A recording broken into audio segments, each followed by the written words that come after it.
Hello everybody, and welcome to this installment of GBear's Off-Grid Ways, a homestead in the desert. Today is March 16th, 2019, and you're looking at the trailer I hauled in today. I went out to pick up materials, and these are so that I can get the tree planter put inside of my grow house. When you see the wind has blown my shade cloth off, so I'm going to be taking that down tomorrow, but I'm also going to try to get all of this built. And I've also got my garden soil on top of here. There's 10 bales of 3 cubic feet each, or 30 cubic feet there. And I'll be mixing that with native soil from out here. I'll try to be getting it from where there's not a lot of greens growing, so I don't have to start weeding it down the line. But I probably still will end up with some weeds, because these things are they're just really hardy for out here in the desert. All they need is water and they start growing.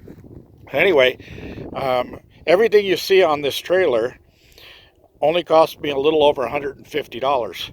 And those boards, those 2x12 by 12 foot long, are normally almost $17 each plus tax. Okay, so and there's 6 of them there. So you can do the math on that. And then each one of these bags here is almost $9 a bag, and there's 10 of those. Okay, and then these 2x3s are just $2 and change each, and then the box of nails over there is on screws, 3.5 inch coated screws so they don't rust. That was $9. So look at everything that's on that trailer. Put the numbers together I just gave you. I paid $150 out the door, or $150 and change out the door for all of that. And the way I did that was, you notice that these aren't nice straight flat boards. They do have cracks in them.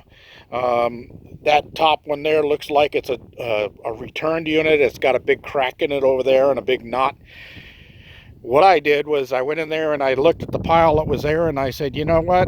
I went and got a manager, and I said, I'll take all of the ones that have checks and cracks and damage to them, and if you'll give me a markdown on them. And she said, okay, I can do that. I'll give you 50% off on those. So I had her guys pick me out 6 that would fit her criteria, and that's the way I ended up getting all of this for a lot less than what it actually should cost. And then on top of that, I used my military discount, and I got another 10%. That's where it all went. All right, so tomorrow I've got one more run into town, but I've got to pick up some straw so I can change out the nesting in the chicken coop. I'm all out of straw. And I'll pick up a bale, and while I'm there, I'm going to run around the corner to the supermarket and pick up some things I need out of the supermarket. And then I'll come back and get to work on this. I'm probably going to have to take the shade cloth down, but that's okay, because we're not into the really hot weather yet. I'll take the shade cloth down, and if necessary, I'll bundle it all up and tie it down so it won't be blown away, and then I can put it up later. And I'm going to get another one that size, so that I can coat the whole top of this thing, plus some, because I'm going to be adding on over on that end. And when I get a chance, I got to go over and pull out those 2 bushes over there, because that's the area I'm going to add on to. And it's going to be, again, this size added on. And over on the far end will be some more trees down the center, because what the trees will end up doing is they're going to end up putting canopies up that will shade the smaller plants that'll be growing along the 2 outer walls of the cage, both cages.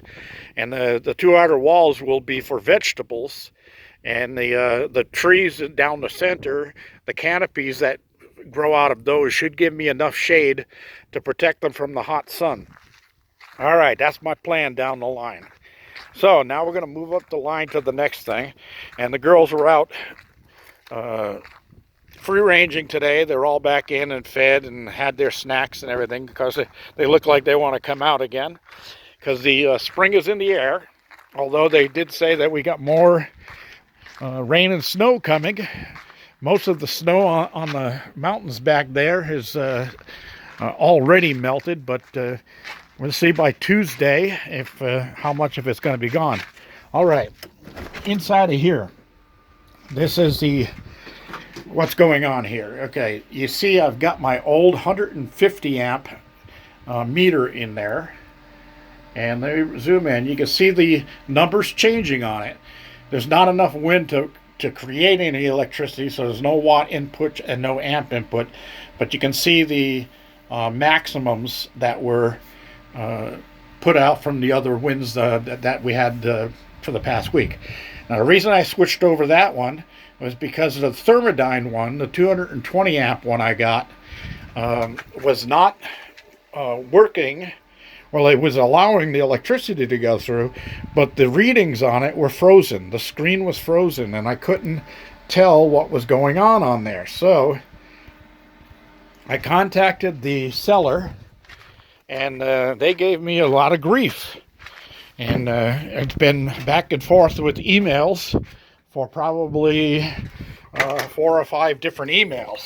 And the last one, he says, okay, we're going to replace it if you agree that this one is the last one we'll replace. And you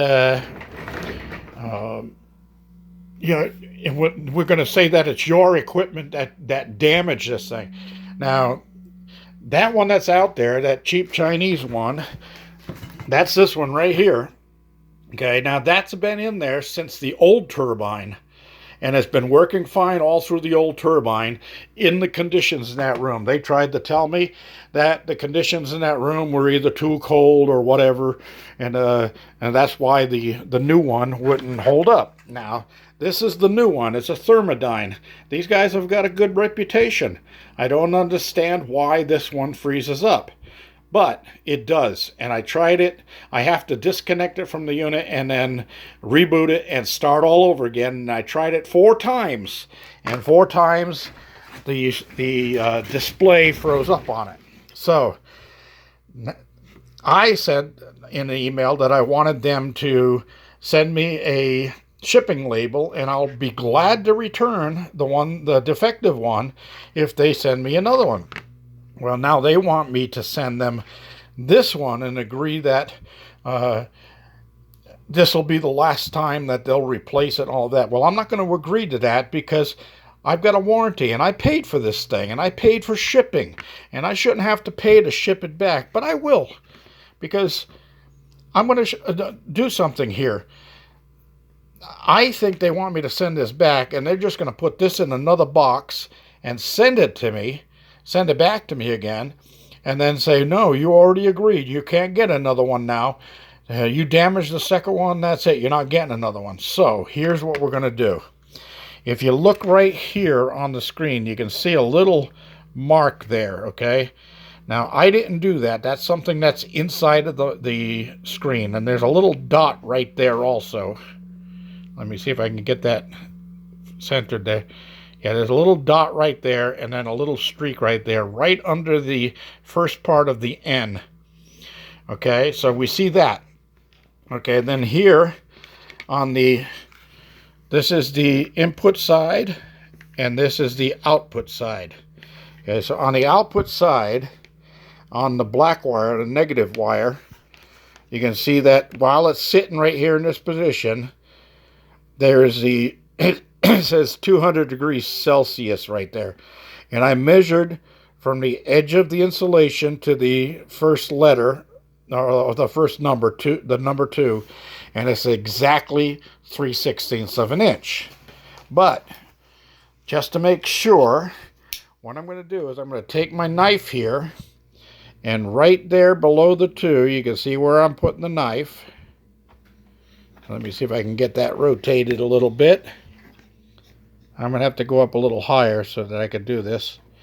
Okay, and I'm going to put a little slit in the insulation right there. Okay, you can see the little slit right there, right above my thumb. Okay, so that's that. I know that I did that slit right there, and I also know that we've got those markings on the screen. Now on the back side here, it says quality control passed right there. They can put a little sticker on, and you can see the way the sticker is angled. It's kind of leaning to the 10 o'clock position. So I've got this little scratch all right here, and right below the word passed, I'm going to put a little mark in there, right on the label. Let me see if I can get it there one-handed. All right. So you can see I've got a mark there right on their quality control label. All right. The reason I did that, because my gut feeling says that what they're going to do is they're going to take this one, put it in a new box. This is the box that I'm going to be sending it back in, the one that it came in. And you see I put it on there installed on February 13th. And then on February 15th is when it quit working, or it started freezing up. So I changed back to the old one, and then this one's been sitting ever since.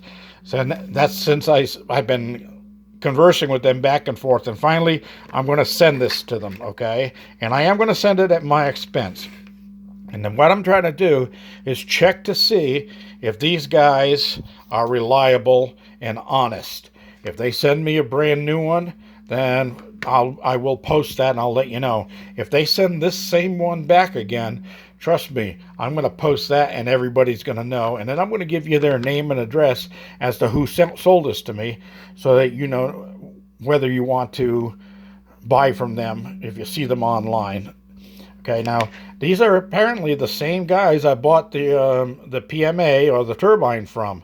So I told them that I bought that other equipment from them, the turbine and the rectifier, and I'm happy with the other two items. It's just this problem. But they gave me a bunch of grief about returning this thing, so that's why I'm going through all of this, and I want everybody to be witness to it. And also it'll be documented on my video. And on this side here, you can see the on the negative wire, as it's looking, you can see it says 8 AWG there, and it's about 5/8 of an inch from the end. And the other thing is, you can see my solder there. See the bead on the positive, and that's on the input side. There's an extra bead of solder on there from where I had to take the connectors back off before I sent this back to them. All right, I wanted to get all of that put together and verified so that everybody out there knows it, and I've got a lot of witnesses. So that's all for today. I'll be getting back to you as soon as I get any information on this, and I will also be posting again as soon as I get started on that grow house, my garden house, and get those trees transplanted. So stay tuned for more adventure. This is GBear reminding you, if you like my videos, give me a thumbs up down there, please. If you haven't already, please do subscribe. I checked my stats on YouTube, and 64% of the people who view my videos are not subscribed. Only 30-something% of them are. And I need to get those other 60-something% of people who are viewing my videos to subscribe, so I get my subscriber list up there.